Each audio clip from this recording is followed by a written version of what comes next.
गेल्या काही महिन्यांमध्ये E20 पेट्रोल म्हणजे 20% इथेनॉल मिश्रित पेट्रोल बद्दल भारतामध्ये प्रचंड चर्चा होताना दिसते। म्हणजे E20 पेट्रोल मुळे गाड्या बंद पडतायत, त्यांची इंजिन गंजतायत, इंजिन खराब होतायत, इंजिनची लाईफ कमी होते, गाड्यांचं मायलेज कमी होतंय, भर रस्त्यामध्ये गाड्या वेगवेगळा आवाज करून बंद पडतायत। अशा अनेक टीका आणि असे अनेक आरोप सरकारवर आणि विशेषतः रस्ते वाहतूक मंत्री असलेल्या नितीन गडकरींवर होताना दिसले। म्हणजे अगदी त्यांच्या मुलांना फायदा व्हावा म्हणून त्यांनी ही पॉलिसी आणली असे सुद्धा आरोप त्यांच्यावर वारंवार होताना दिसतायत। पण या E20 पेट्रोलचं सत्य नेमकं काय आहे? याने खरंच गाड्यांचे इंजिन खराब होतात का? गाड्यांचं मायलेज कमी होतं का? किंवा भर रस्त्यात गाड्या बंद पडतात का? या सगळ्या गोष्टींची चर्चा आपण आजच्या व्हिडिओमधून करणार आहे। आणि सरकारनं संसदेच्या पटलावर जी अधिकृत माहिती ठेवली त्या अधिकृत माहितीच्या आधारे आणि भारतामधल्या नामांकित संस्थांनी या E20 पेट्रोल बद्दल जो रिसर्च केला तो रिसर्च आधारभूत मानून मी ही माहिती तुम्हाला देणार आहे। त्यामुळे E20 पेट्रोलचा आपल्या गाड्यांवर नेमका काय परिणाम होतो हे समजून घेण्यासाठी हा व्हिडिओ तुम्ही शेवटपर्यंत पहा। आणि व्हिडिओ शेवटपर्यंत पाहिल्यानंतर E20 पेट्रोलमुळे आपल्या गाड्यांचं आणि देशाचं नुकसान आहे असं तुम्हाला वाटतं का? हे मला तुम्ही कमेंट बॉक्समध्ये सांगा। सोबतच तुम्ही जर अजूनपर्यंत लॉजिकल सिद्धांत आपल्या YouTube चॅनलला सबस्क्राईब केलं नसेल तर आधी आपल्या चॅनलला तेवढं सबस्क्राईब करा। नमस्कार, मी सिद्धांत आणि लॉजिकल सिद्धांत आपल्या YouTube चॅनलमध्ये तुमचं अगदी मनपूर्वक स्वागत आहे। तर नुकताच नीटच्या पेपर लीक मुळे शिक्षण मंत्री धर्मेंद्र प्रधानांचा राजीनामा झाला आणि यानंतर E20 पेट्रोल मुळे नितीन गडकरींचा राजीनामा व्हावा अशी मागणी आपल्याला इंस्टाग्रामच्या किंवा फेसबुकवरच्या अनेक मीम आणि रील मधून होताना आपल्याला दिसते। म्हणजे E20 पेट्रोल हे नितीन गडकरी रेटतायत किंवा त्यांच्या मुलांना फायदा व्हावा म्हणून ते E20 पेट्रोलचा आग्रह धरतायत किंवा त्यांनी इथेनॉल मिश्रित पेट्रोलची पॉलिसी आणली आहे असे सगळे आरोप आपल्याला गेल्या काही महिन्यांमध्ये होताना दिसले। म्हणजे E20 पेट्रोल मुळे गाड्यांचा कसा बाजार उठला याबद्दलचे व्हिडिओ तुम्ही YouTube, फेसबुक, इंस्टाग्राम सगळीकडे बघितले असतील। पण या दाव्यांमध्ये कितपत तथ्य आहे, या आरोपांमध्ये कितपत तथ्य आहे याची शास्त्रोक्त माहिती आणि संसदेच्या पटलावरची माहिती आपण एक एक करून बघू। आता मार्क्सवादी कम्युनिस्ट पक्षाचे खासदार रहीम यांनी रस्ते वाहतूक मंत्री नितीन गडकरींना इथेनॉलच्या संदर्भानं 4 प्रश्न विचारले होते आणि त्या 4 प्रश्नांचं उत्तर नितीन गडकरींनी म्हणजे सरकारनं लेखी स्वरूपात त्यांना पुरवलंय। आता रहीम यांनी राज्यसभेमध्ये विचारलेले ते 4 प्रश्न काय आहेत आणि त्याची उत्तरं सरकारनं काय दिली ते आपण समजून घेऊ। विचारलेला पहिला प्रश्न होता तो म्हणजे E20 पेट्रोल मुळे वाहनाच्या कार्यक्षमतेवर काही परिणाम होतो का? त्यांनी विचारलेला दुसरा प्रश्न होता तो म्हणजे E20 पेट्रोल मुळे मायलेज कमी होतं का? म्हणजे गाड्यांचं जे मायलेज असतं ते कमी होतं का? भारतीय माणसं गाड्यांच्या सेफ्टीपेक्षा किंवा गाड्यांच्या इतर फीचरपेक्षा गाड्यांचं मायलेज किती आहे यावर विचार करून त्या गाड्या घेत असतात, त्यामुळे गाड्यांचं मायलेज कमी होतं का असा प्रश्न विचारलाय। त्यांनी विचारलेला तिसरा प्रश्न म्हणजे E20 पेट्रोल मुळे इंजिनाचं आयुष्य कमी होतं का? आणि त्यांनी विचारलेला चौथा प्रश्न म्हणजे E20 पेट्रोल मुळे गाड्यांचं मेंटेनन्स वाढतं का? म्हणजे मेंटेनन्सची कॉस्ट वाढते का? हे 4 प्रश्न त्यांनी विचारले होते आणि या 4 प्रश्नांना नितीन गडकरींनी आणि सरकारनं अतिशय मुद्देसूद उत्तरं दिलीत। आता नितीन गडकरींनी दिलेल्या उत्तरानुसार Indian oil corporation limited, Indian institute of petroleum, society of Indian automobile manufacturers and automotive research association of India या 4 नामांकित संस्थांनी संयुक्तपणे या विषयावर अभ्यास केला आणि त्यांनी लॅबमध्ये त्याची टेस्टिंग केली आणि त्यांची ग्राउंडवर सुद्धा टेस्टिंग केली। म्हणजे इथेनॉलच्या परिणामांवर त्यांनी अभ्यास केला, म्हणजे इथेनॉल मिश्रित पेट्रोल मुळे काय परिणाम होतात यावर त्यांनी अभ्यास केला।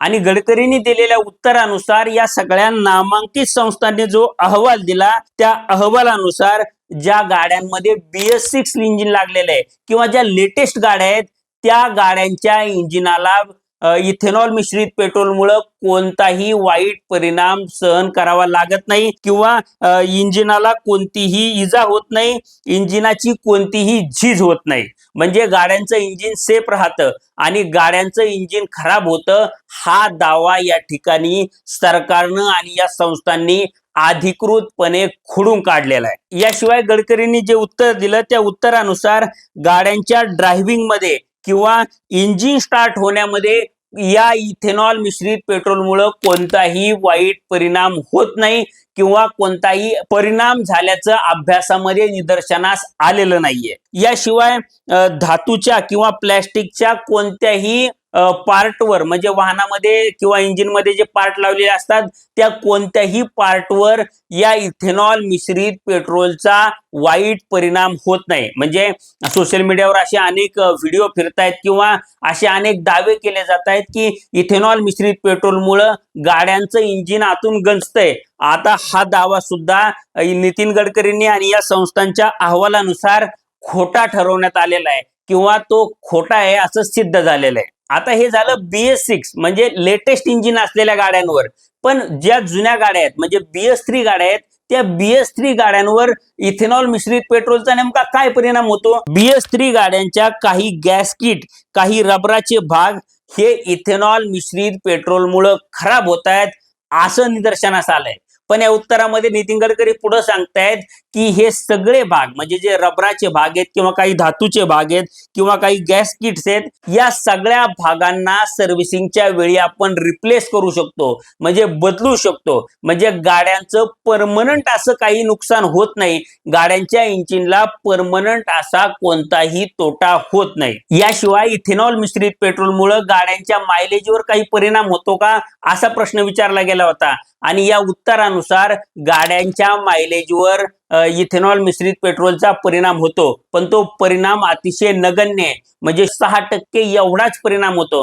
म्हणजे हा परिणाम अतिशय नगण्य आहे. आता नितीन गडकरींनी संसदेच्या पटलावर जे उत्तर ठेवलं ते उत्तर बघता किंवा ज्या नामांकित संस्थांचे अहवाल पाहता इथेनॉल मिश्रित पेट्रोलमुळे गाड्यांच्या इंजिनावर कोणतेही वाईट परिणाम होत नाही हे आपण लक्षात घेतलं पाहिजे. मग नितीन गडकरींवर एवढे आरोप का होत आहेत किंवा E20 पेट्रोलला एवढा विरोध का होतोय? तर कदाचित या मागे पेट्रोलियम मधली मोठी लॉबी असू शकते. म्हणजे भारताला जेवढं एकूण क्रूड ऑइल लागतं त्याच्या फक्त 15 ते 20% क्रूड ऑइल हे भारतात सापडतं. म्हणजे 80 ते 90% क्रूड ऑइल हे आपण दुसऱ्या देशांमधून आयात करतो आणि या आयातीमध्ये भारत जगामध्ये पहिल्या 3 देशांमध्ये असतो. म्हणजे कायमच तुम्ही जर रेकॉर्ड्स बघितले किंवा वेगवेगळ्या देशांकडून जी तेलाची आयात होते ती तेलाची आयात बघितली तर भारत कायमच टॉप 3 देशांमध्ये असतो आणि लाखो कोटी रुपये आपण तेलाच्या आयातीवर खर्च करत असतो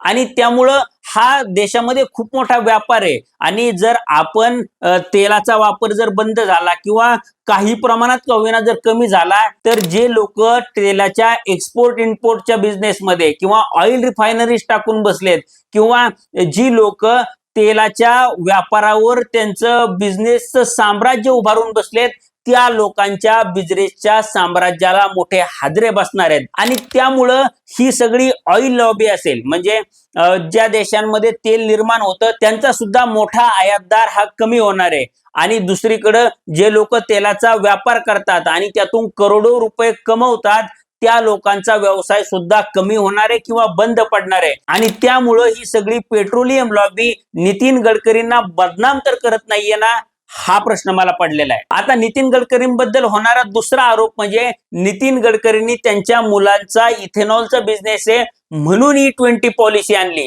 पण आपण हे लक्षात घेतलं पाहिजे की देशामध्ये फक्त नितीन गडकरींची मुलंच इथेनॉलचा बिझनेस करत नाहीयेत तर वेगवेगळे साखर कारखाने सुद्धा आता ज्यूस पासून इथेनॉल बनवण्याचे प्लांट टाकून बसलेत आणि हजारो कोटी रुपये या प्लांटचा खर्च झालेला आहे. त्यामुळे नितीन गडकरींची मुलं इथेनॉलचं प्रोडक्शन करतात म्हणून ही पॉलिसी आणली असं मला अजिबात वाटत नाही. आता नितीन गडकरींच्या मुलांसाठी ही पॉलिसी आणली नाही असं मला वाटण्याचं कारण म्हणजे सध्याची राजकीय परिस्थिती. म्हणजे सध्या मोदी शहा म्हणतील तोच निर्णय केंद्र सरकारमध्ये अंतिम मानला जातो आणि नितीन गडकरी आणि मोदी शहांचे संबंध हे अतिशय वाईट आहेत किंवा त्यांच्यामध्ये प्रचंड धुसफूस आहे हे आपल्या सगळ्यांनाच माहिती आहे. त्यामुळे नितीन गडकरींच्या मुलांना फायदा पोहोचावा म्हणून मोदी शहा इथेनॉल पॉलिसी आणतील असं मला अजिबात वाटत नाही. हे सुद्धा आपण लक्षात घेतलं पाहिजे. त्यामुळं नितीन गडकरींना विनाकारण टार्गेट केलं जातंय का, या प्रश्नाचा सुद्धा आपण नीटपणे विचार केला पाहिजे. कारण हा मुद्दा फक्त नितीन गडकरींशी, त्यांच्या मुलांशी किंवा सरकारशी संबंधित नाहीये, तर हा मुद्दा देशाच्या आर्थिक परिस्थितीशी संबंधित आहे. म्हणजे तुम्हाला जर आकडेवारी सांगायची झाली तर इथेनॉलची पॉलिसी आणल्यापासून 260 लाख मेट्रिक टन एवढं तेल आपल्याला कमी आयात करावं लागलेलं आहे आणि त्यामुळं भारताचं 1.40 लाख कोटी रुपयांचं परकीय चलन हे वाचलेलं आहे आणि हा आकडा प्रचंड मोठा आहे. जर इथेनॉलचं प्रमाण पेट्रोलमध्ये असंच वाढत गेलं तर हे परकीय चलन आणखी कमी खर्च करावं लागणार आहे किंवा तेलाची देशातली आयात ही आणखी कमी होणार आहे आणि त्यामुळं भारताचा प्रचंड पैसा हा वाचणार आहे आणि हा पैसा आपण आरोग्यावर खर्च करू शकतो, डिफेन्सवर खर्च करू शकतो किंवा आपण तो शिक्षणावर खर्च करू शकतो आणि यामुळं देशात अनेक प्रगतीची दारं ही उघडली जाणार आहेत, हे आपण लक्षात घेतलं पाहिजे. म्हणजे नितीन गडकरींवर काहीतरी टीका करायची किंवा सरकारवर काहीतरी टीका करायची म्हणून या मुद्द्याचा वापर होऊ नये असं मला वाटतं. याशिवाय पेट्रोलमध्ये इथेनॉल मिक्स केल्यामुळं शेतकऱ्यांचा सुद्धा प्रचंड फायदा होणार आहे. कारण की इथेनॉल हे ऊसापासून बनतं आणि ऊस हे शेतकऱ्याचं सर्वात शाश्वत पीक आहे, हे आपण लक्षात घेतलं पाहिजे. म्हणजे फळबागा असतील किंवा भाजीपाला असेल किंवा इतर गोष्टी असतील, यामध्ये भावांचे चढ उतार होत असतात किंवा आपण अन्नधान्याचा जरी विचार केला तरीही अन्नधान्याचे भाव हे कायम चढत आणि उतरत असतात आणि यामुळं शेतकऱ्यांना पाहिजे तेवढा नफा मिळत नाही किंवा शेतकरी हा कायम कर्जबाजारी राहतो आणि ऊस हे शाश्वत पीक आहे. म्हणजे ऊसामधून शेतकऱ्यांना कितीही कमी उत्पादन मिळालं तरी किमान 2,000 रुपये टनापेक्षा कमी भाव रिसेंटली तरी आलेला नाहीये, हे आपण लक्षात घेतलं पाहिजे. आणि इथेनॉल जर मोठ्या प्रमाणामध्ये पेट्रोलमध्ये मिश्रित करून जर आपण वापरलं तर या इथेनॉलची मागणी वाढणार आहे आणि साखरेला सबस्टिट्यूट म्हणून डायरेक्ट ज्यूस पासून इथेनॉल बनवण्याचे प्लांट हे वाढणार आहेत आणि यामुळं शेतकऱ्यांना प्रचंड फायदा होणार आहे, हे आपण लक्षात घेतलं पाहिजे. म्हणजे ही इथेनॉल पॉलिसी शेतकऱ्यांना सुद्धा समृद्ध करू शकते. त्यामुळे इंस्टाग्राम, फेसबुक किंवा युट्यूब या सगळ्या प्लॅटफॉर्मवर जे व्हिडिओ येत आहेत, ज्या अफवा पसरवल्या जात आहेत, या सगळ्या अफवांना आपण बळी पडू नये किंवा त्या अफवा क्रॉस चेक करून घ्याव्यात आणि त्यानंतरच त्यावर विश्वास ठेवावा. यासोबतच सरकारच्या अधिकृत स्टँडवर किंवा ज्या नामांकित संस्था आहेत त्यांच्या अहवालावर सुद्धा आपण विश्वास ठेवला पाहिजे असं मला वाटतं. आता हे सगळं विश्लेषण ऐकल्यानंतर किंवा हे इथेनॉलचे तोटे, फायदे किंवा त्याच्यामध्ये असलेल्या अफवांबद्दल ऐकल्यानंतर इथेनॉल मिश्रण करणं हे योग्य असं तुम्हाला वाटतं का, ते मला कमेंट बॉक्समध्ये सांगा. सोबतच व्हिडिओ आवडला असेल तर व्हिडिओला लाईक करा आणि असेच नवनवीन व्हिडिओ पाहण्यासाठी लॉजिकल सिद्धांत आपल्या युट्यूब चॅनलला सबस्क्राईब करायला विसरू नका. धन्यवाद.